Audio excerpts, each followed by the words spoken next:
Salam jumpa para pecinta catur.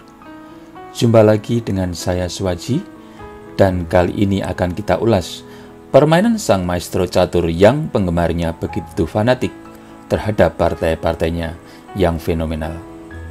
Siapa lagi kalau bukan Mikhail Tal, sang pesulap dari Riga. Pada permainan kali ini, Tal yang pegang hitam berhadapan dengan George Stephen Botterill pada turnamen di Eropa tanggal 6 Juli 1973. Dengan rentetan pengorbanan, akhirnya Tal berhasil menundukkan raja lawan hingga menyerah. Mari langsung saja kita menuju ke partainya yang diwarnai manuver ngeri-ngeri sedap ini.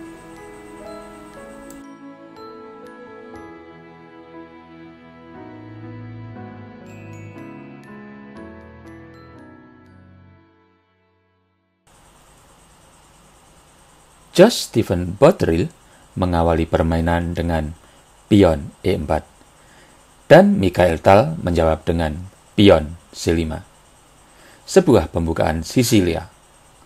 Dan setelah kuda F3, pion E6, kuda C3, pion A6, pion D4, pion pukul pion D4, kuda pukul pion D4, terbentuklah tipe variasi Kan, atau ada juga yang menyebutnya variasi Paulsen. Manfaat langkah pion hitam A6 adalah untuk menjaga petak penting B5 dan mempersiapkan langkah pion ke B5 untuk mendominasi ruang sayap menteri serta memberi kesempatan gajah Fianchetto ke B7. Sedangkan putih dalam variasi ini seringkali mempertimbangkan gajah petak terang ke petak strategis D3. Menteri C7, gajah D3, kuda F6, rokade, kuda C6, kuda B3, pion B5.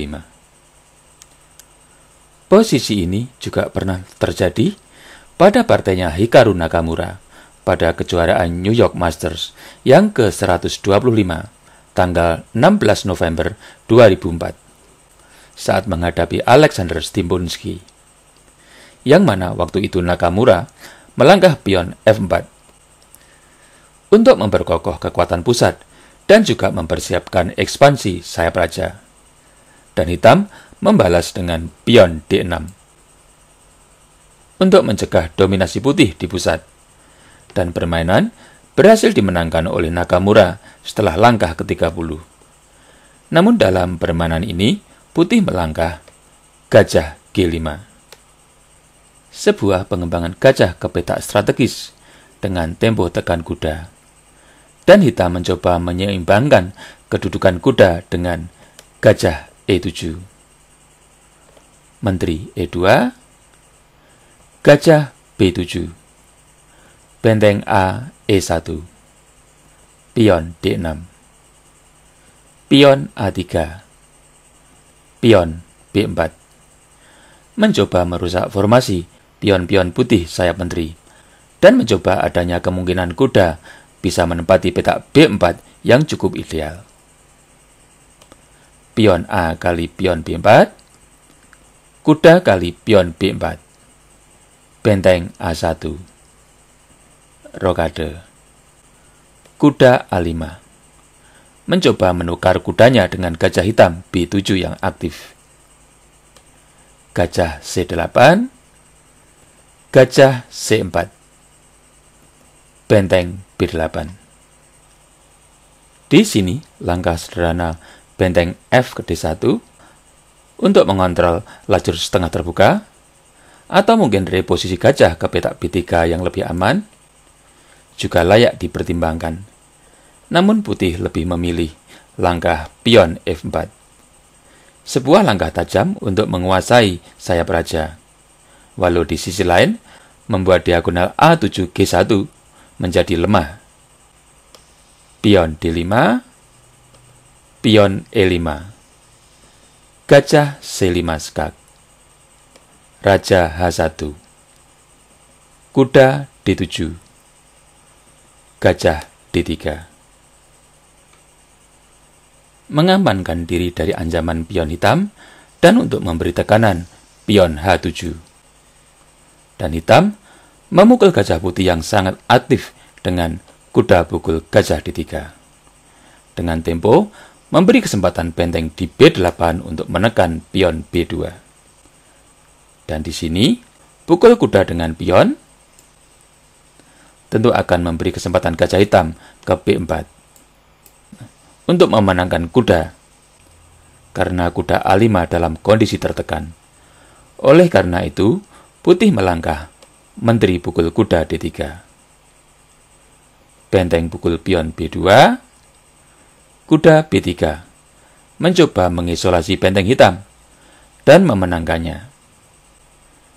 Gajah B4, kuda A2, kuda C5, menteri D4, mencoba menekan benteng B2, dan hitam melindunginya dengan gajah A3,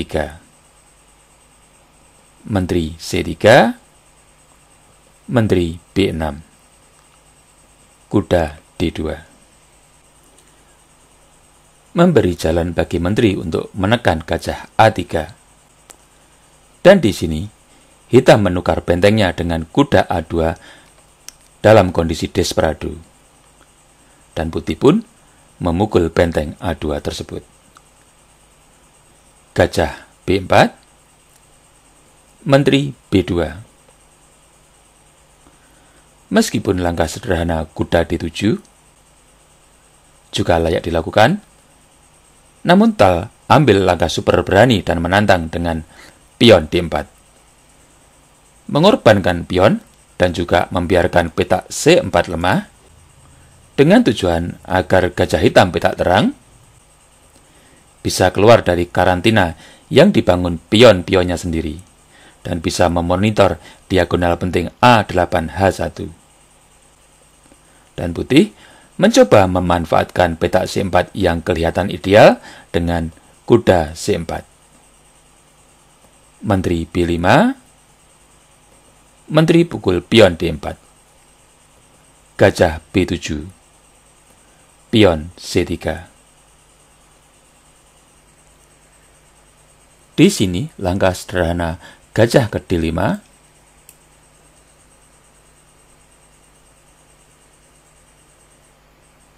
juga memberi tekanan yang bagus, mengincar kuda,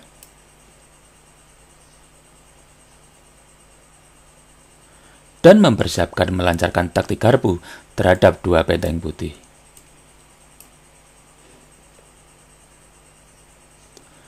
Namun hitam memilih kuda B3, menteri D3, gajah C5, benteng D1, pion H6. Pada posisi ini, langkah tajam dengan gajah F6 dengan pertimbangan menteri ke G3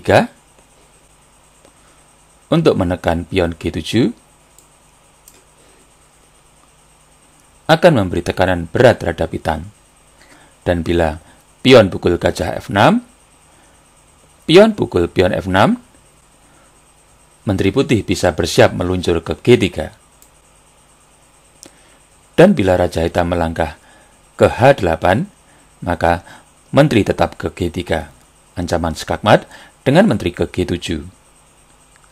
Dan setelah benteng ke G8, maka putih bisa melanjutkan tekanan dengan benteng D8. Menghilangkan kontrol benteng hitam terhadap lajur G. Tentu hitam sangat tertekan. Kembali, dalam partai aslinya putih melangkah gajah H4. Dengan adanya potensi kuda putih meloncat ke petak D6 yang bisa berpotensi menghilangkan salah satu gajah hitam, langkah gajah ke D5 tentu bagus untuk dipertimbangkan. Namun di sini Tal memilih langkah aneh dengan gajah A8. Sebuah pengamanan gajah ke petak yang sangat tidak aktif. Pion H3. Pion A5. Raja H2. Mencoba menghindar dari diagonal panjang petak terang yang rawan taktik oleh hitam. Pion A4. Menteri E2. Gajah C6. Kuda D6. Penempatan kuda ke petak yang lebih aktif dan juga mencoba menukar menteri untuk mengurangi tekanan. Menteri A5. Pion F5. Menteri pukul pion C3. Pada posisi ini, kita lihat putih unggul kualitas, dengan situasi kedua raja yang relatif aman. Dan dengan adanya petak lemah C1, yang berpotensi dimanfaatkan oleh kuda hitam, untuk menggarpu benteng dan menteri, tentu langkah benteng ke C2 diperlukan. Namun dalam permainan aslinya, putih melangkah gajah E7. Dan Tal tidak menyia-nyiakan kesempatan emas ini dengan langkah kuda C1. Dan setelah benteng pukul kuda C1, menteri pukul benteng C1, gajah pukul benteng F8, baris belakang putih jadi lemah dengan adanya menteri hitam. Dan dengan adanya dua gajah hitam yang menempati posisi strategis, putih harus kerja ekstra keras untuk keamanan rajanya. Sementara, gajah dan kuda putih yang sudah menyusup ke wilayah hitam juga belum bisa diharapkan untuk memberi tekanan terhadap hitam. Dan hitam memutuskan untuk bermanuver di diagonal petak gelap dengan gajah E3. Dan putih harus waspada di sini dengan adanya gajah putih di C6 yang tampak menggiurkan. Karena bila putih berambisi melancarkan taktik garpu dengan benteng C2 untuk memenangkan gajah, maka berhara akan menerpa putih karena hitam punya taktik jitu dengan gajah C4 skak. Dan tentunya putih hanya bisa menjawab dengan pion G3 dan menteri hitam akan meluncur ke H1 dan terjadi skakmat. Untuk itulah putih melangkah Raja G3. Gajah G5. Penempatan gajah yang bagus dengan potensi skakmat menteri ke F4. Dan putih berusaha mengamankan peta F4 serta mengadu menteri dengan langkah menteri C4. Dan Tal terus memberi tekanan dengan menteri E3 skak. Tekanan yang dihadapi putih memang sudah sangat berat. Dan kalau sekedar untuk memperpanjang permainan, Raja ke H2 layak dipilih. Namun di sini putih memilih Raja G4. Dan hitam melanjutkan dengan manuver yang cantik dengan gajah H4. Raja putih pukul gajah H4 tentu akan terjadi skakmat dengan menteri G5. Dan menteri putih ke F4 dengan maksud menukar menteri untuk melepaskan tekanan dari hitam, tentu bisa dijawab hitam dengan pion H5 yang akan menyebabkan menteri putih melayang. Maka dari itu, putih melangkah gajah E7. Di sini, langkah menteri hitam ke G3, skak, dan diikuti dengan gajah pukul gajah E7, juga pilihan yang bagus. Namun hitam memutuskan untuk memukul gajah E7 dengan gajah terlebih dahulu. Jika kita amati secara detail, kita lihat ada peta G5 yang sangat krusial. Oleh karenanya, putih mengorbankan kudanya dengan kuda pukul pion F7, dengan maksud memberi pengamanan sementara ke peta G5. Namun Tal dengan ide-ide jeniusnya tetap mampu menyelesaikan posisi ini dengan baik.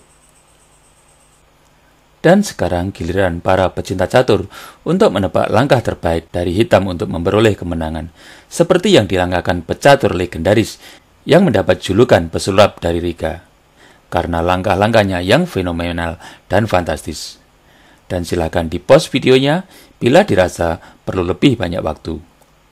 Baik, bagi yang sudah ketemu jawabannya, mari kita cocokkan dengan langkah sang maestro catur dalam permainan ini. Langkah itu adalah pion H5 skak. Mengorbankan pion untuk menggeret raja ke petak yang super panas. Dan setelah raja pukul pion H5, Tao punya langkah menekan yang kuat dengan gajah E8. Untuk mengepin kuda agar bisa melancarkan skakmat dengan menteri ke G5. Dan raja mencoba menghindar dari petak panas, maka melangkah raja G4.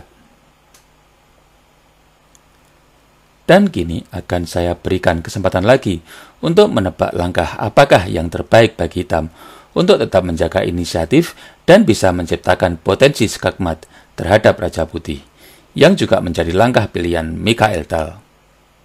Baik, bagi yang sudah ketemu, mari kita cocokkan jawabannya. Langkah itu adalah lagi-lagi sebuah pengorbanan, yaitu pion pukul pion F5 skak. Raja ke H5 tentu akan terjadi skakmat, seperti yang saya jelaskan sebelumnya. Oleh karenanya, putih terpaksa melangkah raja pukul pion F5. Dan sekarang, setelah rentetan korban dan korban pion, coba tebak langkah apa yang terbaik yang bisa dilangkahkan hitam untuk memetik kemenangan dan tetap membuat hitam pegang inisiatif. Baik, bagi yang sudah bisa menemukan jawabannya, mari segera kita cocokkan. Langkah itu adalah lagi-lagi sebuah pengorbanan dengan pion G6 skak. Tentu putih tahu pion G6 punya racun yang super bahaya, bak racun komodo. Karena memukulnya akan mengundang hitam memberikan skakmat dengan menteri G5. Oleh karenanya, putih melangkah raja G4. Dan di sini hitam punya langkah yang kuat yang membuat putih terpaksa menyerah dengan langkah cantik gajah D7 skak. Sebuah permainan yang manis dari Mikhail Tal. Bagi yang menginginkan analisa lebih lanjut, mari kita saksikan bersama penyelesaian dari permainan ini. Tentu putih tak ada pilihan langkah sah lain, selain harus memblokade skak gajah di D7. Tentu jawaban yang paling layak adalah pion E6. Dan hitam bisa melanjutkan dengan gajah pukul pion E6 skak. Dan menteri putih pukul gajah E6. Karena tak ada pilihan langkah lain. Menteri pukul menteri E6 skak. Raja G3. Menteri pukul kuda F7. Tentu keadaan Raja Putih sudah sangat terjepit. Dan dengan adanya keunggulan perwira, ini tentunya membuat hitam menang dengan sangat mudah. Demikianlah para pecinta catur, video ulasan partai dari Mikhail Tal pada turnamen di Eropa tanggal 6 Juli 1973 yang diwarnai dengan rentetan pengorbanan dan pengorbanan yang cantik saat berhadapan dengan Josh Stephen Bottrill. Seperti biasa, saya berharap video ini bisa bermanfaat bagi pecinta catur semuanya. Dan kita akan berjumpa lagi dalam video ulasan catur selanjutnya. Sampai jumpa.